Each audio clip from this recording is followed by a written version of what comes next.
Today, we're getting into some really interesting source material from two language learners, Alex and Emma. They're living abroad right now. Yeah, and this isn't about, textbook grammar. No, not at all. Our mission here is to pull out the real practical knowledge. What does it actually take to get fluent, to feel confident when you're dropped into a whole new culture? And these sources, they're really honest. It's Yeah. like a roadmap made from their actual struggles. The logistical headaches, the mental blocks. And the strategies they figured out. Some are pretty surprising. Definitely. So if you've ever felt kind of overwhelmed trying to learn something new, this deep dive should be really helpful. Okay, let's unpack this. So, moving abroad, it often sounds so glamorous, right? An instant adventure. hmm But their conversation kicks off with a bit of a reality check. Emma talks about how even after a whole year, she sometimes still feels, well, disconnected, like a tourist. Yeah, and what's really interesting is how the initial struggle isn't even about the language complexity itself, like conjugating verbs or whatever. It's about just existing. Right. Alex summed it up perfectly, didn't he? That culture shock. He did. Even simple things suddenly become chaotic. He mentioned uh, the food, how fast people talk, the slang.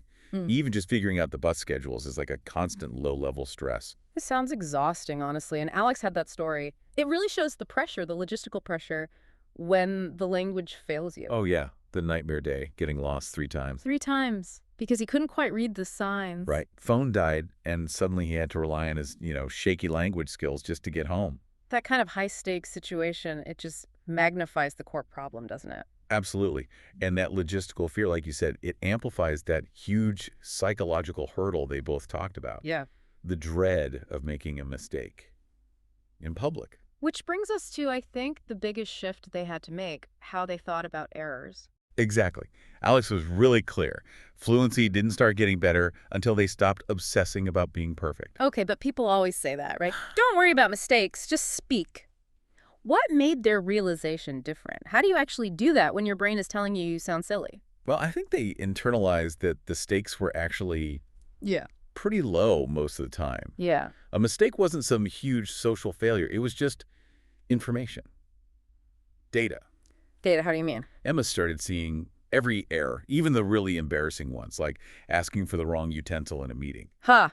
Yeah, fork instead of knife, I think she said. Right. She saw it not as failure, but as just part of the process, something that makes you a tiny bit better tomorrow. It's about shifting your focus, caring less about judgment, more about just getting the message across. So if people understood, even if it was clumsy, that was a win. That was the mission. Successful communication, not perfect grammar. I like that reframing. But okay, let's get real about the actual language problems. Confidence is great, but it doesn't magically give you words. They both talked about brain freezes. Ugh, the brain freeze. Yeah. Knowing the word, it's right there, and then poof, gone.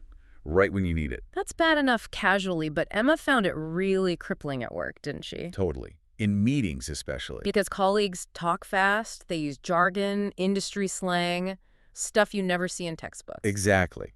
And that led to the defense mechanism they both admitted using. The smile and nod. The classic smile and nod. Pretend you get it all, just to save face, but you're actually digging a hole. It's such a trap, Yeah. because then someone asks you a direct question about what you supposedly understood. And you just freeze. Total vulnerability. And worse, no real learning is happening then. Yeah, it's a cycle, isn't it? You smile and nod because you don't know, you freeze because you smiled and nodded, you get embarrassed. And then you rely on it even more next time. They knew they had to break that cycle, actively. Okay, so this is where it gets really practical. They didn't just identify the problem, they came up with actual tactics.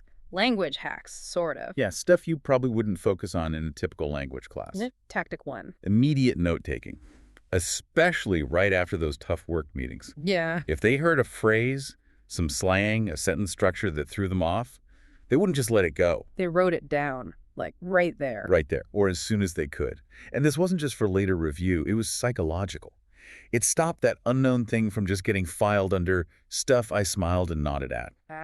So by writing it down, they were flagging it. Okay, need to figure this out before next time. Exactly. It turns that moment of confusion into an action item. Smart. Yeah. What else? How did they bridge that gap between classroom drills and how people actually talk? Media immersion, but like full immersion. Alex got into local talk shows, the news, YouTubers. Not just following the plot, but listening for something else. Yeah, he was listening for the music of the language, as Emma put it. Yeah. The rhythm, the expressions, the tone. Everything. What does that actually give you, though? Understanding the rhythm. It helps you understand that language isn't just words in a row. It's how people perform socially.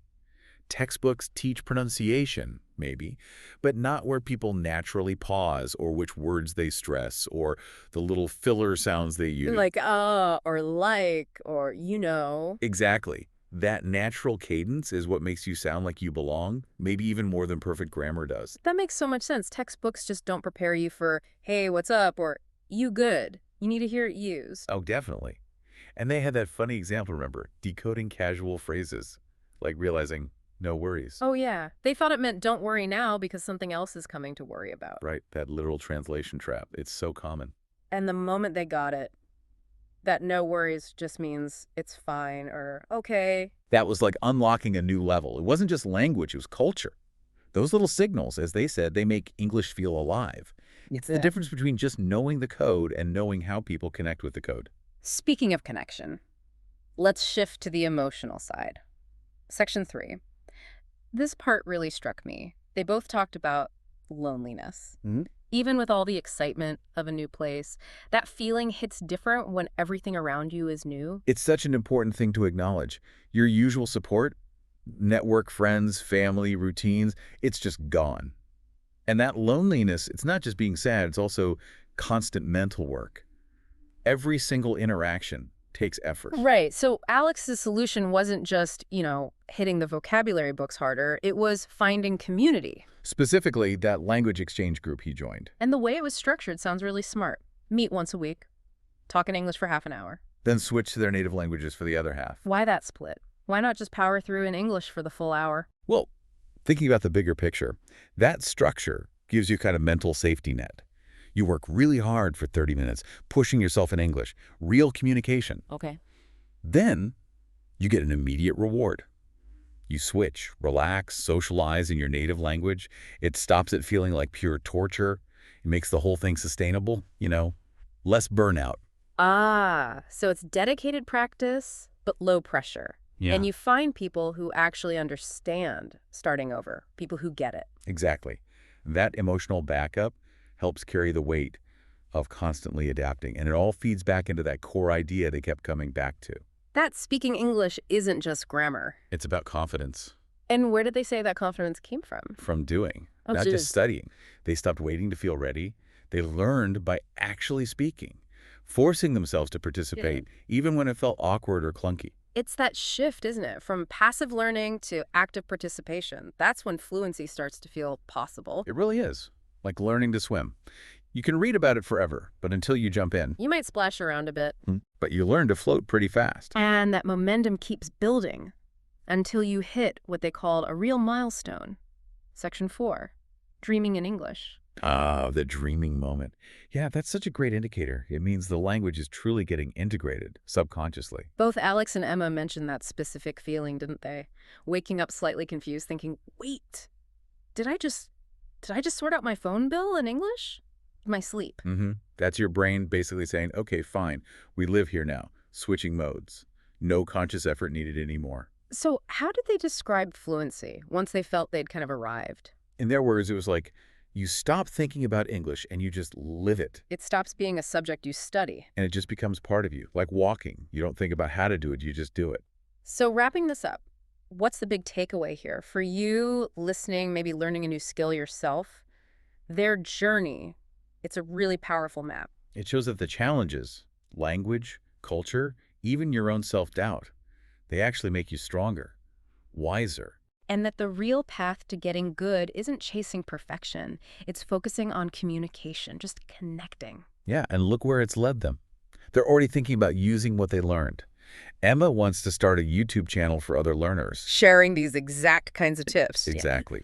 And Alex is thinking about one focused on food from different countries, but doing it in English. That's brilliant. Such an optimistic outcome. They went from being scared of buses and nodding blankly in meetings to creating totally new projects, new dreams, as they put it, all in a language that once felt overwhelming. It really makes you think. It does. And it leaves us with a final thought for you to chew on based on their experience. They said, we used to worry about grammar, and now we just talk. So if mastery, whether it's a language or something complex in your job or any skill, if it's ultimately about connection and actually doing the thing, not just analyzing it perfectly, what part of your life or your work could you maybe stop studying so hard and just start living?